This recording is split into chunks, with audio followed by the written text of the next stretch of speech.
अस्सलामुअलैकुम everyone and welcome back to another video. तो जैसा कि लास्ट वीडियो में हमने KMU MDCAT का फिज़िक्स पोर्शन डिस्कस किया था and we left few of the questions because they were the solution based questions. So today we are going to solve those questions. So first question that we left was question number 125. So let's discuss this question. A body raises an object of mass 10 kg vertically above his head through a height of 5 meter. The potential energy stored in the body is. तो सबसे पहले हम ये question solve कर लेते हैं। किसी भी क्वेश्चन को सॉल्व करने से पहले उसका गिवन डेटा, रिक्वायर्ड फार्मूला, ये सब कुछ आपको अपने पास लिखना बहुत ज़रूरी होता है, तभी आप उस क्वेश्चन को अच्छे तरीके से सॉल्व कर सकते हैं। क्वेश्चन में हमें जो इन्फॉर्मेशन गिवन थी हम सबसे पहले वो लिख लेते हैं। Mass was given and that was 10 kg, height was 5 meters. Now we are going to write what we have to find. So potential energy was unknown. Now the formula for potential energy, you all know that it is mgh, where m is the mass, g is the acceleration due to gravity and h is the given height. Now we are going to solve this question by putting the values in the formula. Mass is 10 kg. Acceleration due to gravity की value हम 10 metre पर second square ही put करेंगे, क्योंकि आपको पता है कि MDCAT में कैलकुलेटर अलाउड नहीं होता और अगर 9.8 मीटर पर सेकंड स्क्वायर पुट कर दी जाए तो उससे सोल्यूशन फिर कॉम्प्लिकेटेड हो जाता है। इसलिए हमने सिंपल तरीके से इस क्वेश्चन को सॉल्व किया और हमारे पास आंसर आ गया है 500 जूल्स। अब हम देखते हैं कि ऑप्शंस में क्लोजेस्ट ऑप्शन कौन सा है। So in option C you can see it is 490 joules. अगर हम 9.8 मीटर पर सेकंड स्क्वायर पुट करते तो हमारे पास एग्जैक्ट 490 जूल्स ही आंसर आता, बट हमने सोल्यूशन को इजी बनाने के लिए 10 मीटर पर सेकंड स्क्वायर वैल्यू यूज़ की, जिससे हमारा आंसर 500 जूल्स आया। अब हम क्लोजेस्ट ऑप्शन सेलेक्ट करेंगे। So closest to 500 is 490 joules, that is correct.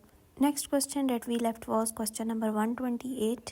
Let's read it out. A resistor has a resistance of 200 ohms. If a current of 0.5 amperes flows through it, what is the voltage drop across the resistor? Question को solve करने से पहले हम given data को अपने पास लिख लेंगे, उसके बाद ही हमें पता चलेगा कि इसमें कौन सा फार्मूला यूज़ किया जाएगा। ऑल्थो ये काफ़ी सिंपल क्वेश्चन है और रीड करके ही समझ आ रही है that we will use Ohm's law in this question. So let's solve it. Resistance is given, so we will write that resistance is 200 ohms. Current is given, that is 0.5 amperes. जब current और resistance हमारे पास already given है and they are asking us about voltage, तो इससे clear हो जाता है कि we will use Ohm's law which states that voltage is equals to IR. Now we are going to put the values in the above formula. किसी भी question को solve करने से पहले गिवन डेटा में जो वैल्यूज़ डेसिमल में होती हैं उनको सिंपल वैल्यूज़ में कन्वर्ट किया करें। इस तरह से सॉल्यूशन में काफ़ी सिंप्लीफिकेशन आ जाती है। सो हमने यहाँ पे पॉइंट को ख़त्म किया, जिसकी वजह से हमारा सॉल्यूशन काफ़ी सिंपल हो गया। अब हम सिंपली 5 को 20 के साथ मल्टीप्लाई करेंगे और आंसर हमारा आ जाएगा 100 वोल्ट। अब हम देखते हैं कि गिवन ऑप्शंस में से क्लोजेस्ट ऑप्शन कौन सा है। सो 400 volts, 110 volts, 120 volts and 0.002 volts. 100 volts के सबसे ज़्यादा करीब आंसर हमारा 110 वोल्ट्स है। 120 को हम चूज़ नहीं करेंगे because the closest one is 110। 400 and 0.002 तो वैसे ही इनकरेक्ट। एंट्री टेस्ट में मोस्ट ऑफ द टाइम आपको करेक्ट ऑप्शन गिवन नहीं होता, तो इस तरह के केस में जिसमें आपको करेक्ट ऑप्शन गिवन ना हो तो आपने क्लोजेस्ट ऑप्शन सेलेक्ट करना होता है। यहाँ पे हमारे पास क्लोजेस्ट ऑप्शन 110 ही बन रहा है। हमारा करेक्ट आंसर था 100 लेकिन वो गिवन नहीं था, सो वी विल चूज़ 110।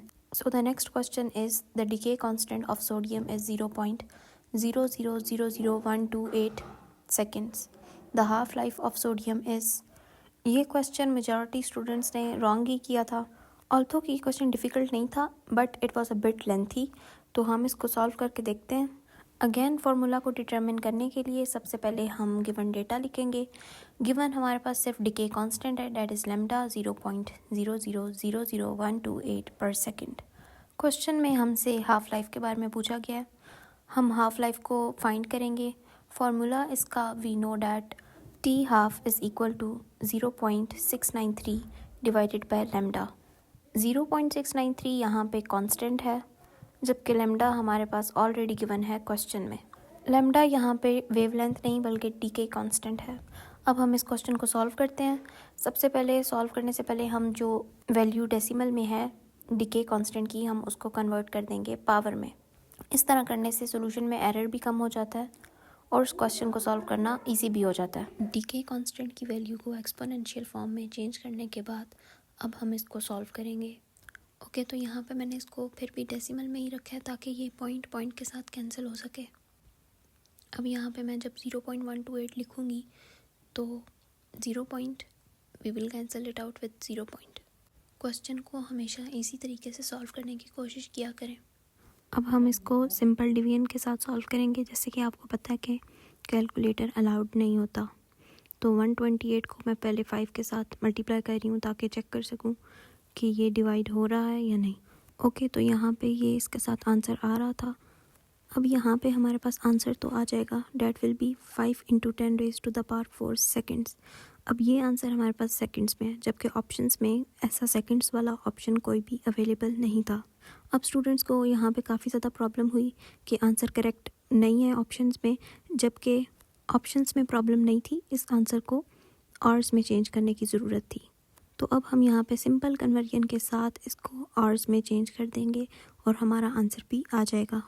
अब जैसे कि आप सबको पता है कि 1 hour is equals to 3600 seconds. ये कुछ वैल्यूज़ आपको याद करनी पड़ेंगी अपनी कैलकुलेशन को इजी बनाने के लिए, क्योंकि आपको पता है कि ज़्यादा टाइम नहीं होता MDCAT में MCQs को सॉल्व करने के लिए।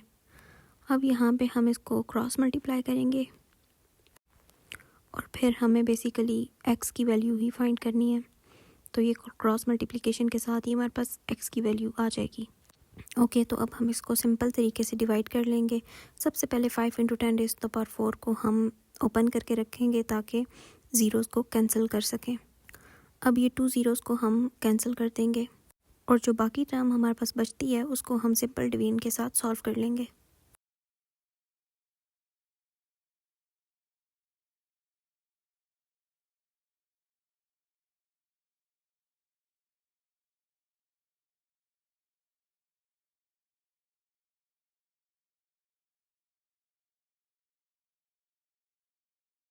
सो यहाँ पे मैं अब इसको सॉल्व कर रही थी और अप्रॉक्सीमेट आंसर मेरे पास 13 ही आ रहा है, और ये जो 13 हमारे पास आंसर आया ये अब आवर्स में हाफ लाइफ आई है हमारे पास। अब हम देखते हैं कि ऑप्शंस में से सबसे क्लोजेस्ट ऑप्शन कौन सा है। ओके, तो ऑप्शन ए और ऑप्शन बी आवर्स में गिवन है, जबकि option C and option D seconds में गिवन है।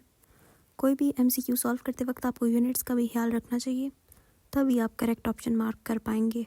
हमारे पास जो सेकंड्स में आंसर आ रहा था वो 5 × 10⁻⁴ सेकंड्स था, जबकि सेकंड्स वाले ऑप्शंस में अगर देखा जाए तो 900 सेकंड्स और 3600 सेकंड्स ये उसके साथ बिल्कुल भी मैच नहीं कर रहे। अब हम आवर्स वाले ऑप्शन को देखते हैं। तो ऑप्शन ए और option B 15 hours and 5 hours, तो हमारे पास जो आंसर आ रहा था डैट वॉज 13 आवर्स। अब 13 क्लोजेस्ट किसके है, 5 आवर्स के या 15 आवर्स के? सो ऑब्वियसली और आंसर विल बी 15 आवर्स, क्योंकि 5 आवर्स के इतना ज़्यादा क्लोज नहीं है जितना कि 15 आवर्स के क्लोज है 13।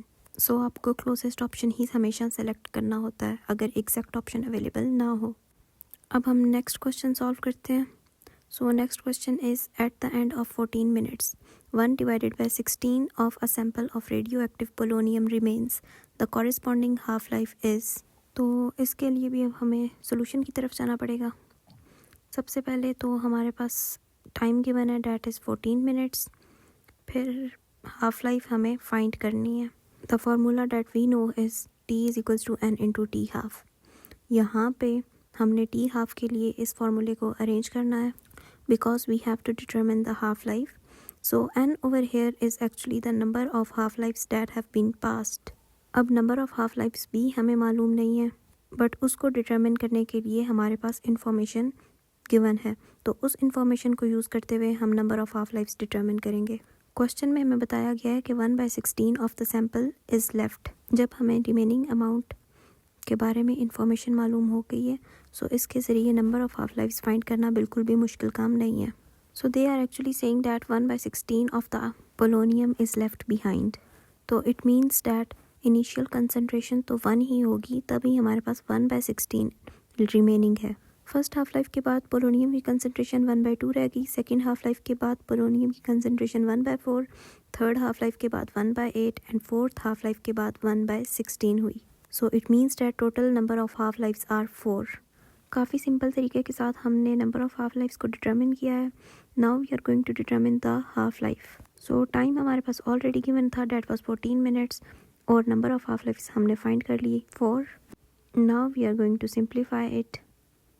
14 को जब हम 4 के साथ डिवाइड करते हैं तो ये अगर हम 2 के साथ इन दोनों को डिवाइड करें तो हमारे पास आंसर 7/2 आ जाएगा. अब हमने चेक करना है कि हमारे पास क्वेश्चन में इसके साथ रिलेटेड कौन कौन सी ऑप्शंस अवेलेबल हैं. So option number A is 7/8 minutes, option B is 8/7 minutes, option C is 7/4 minutes and option D is 7/2 minutes. सो इस क्वेश्चन में हमारे पास एग्जैक्ट ऑप्शन गिवन है and that is 7/2 minutes. So correct option will be D. So with this question our video comes to an end. I hope you understood all the questions well. If there is any question you can ask me in the comment section. I hope you liked the video. Please don't forget to subscribe my channel and like my video. In the next video we are going to discuss the biology portion of KMU MDCAT inshallah. So till that, take care of yourself and Allah Hafiz.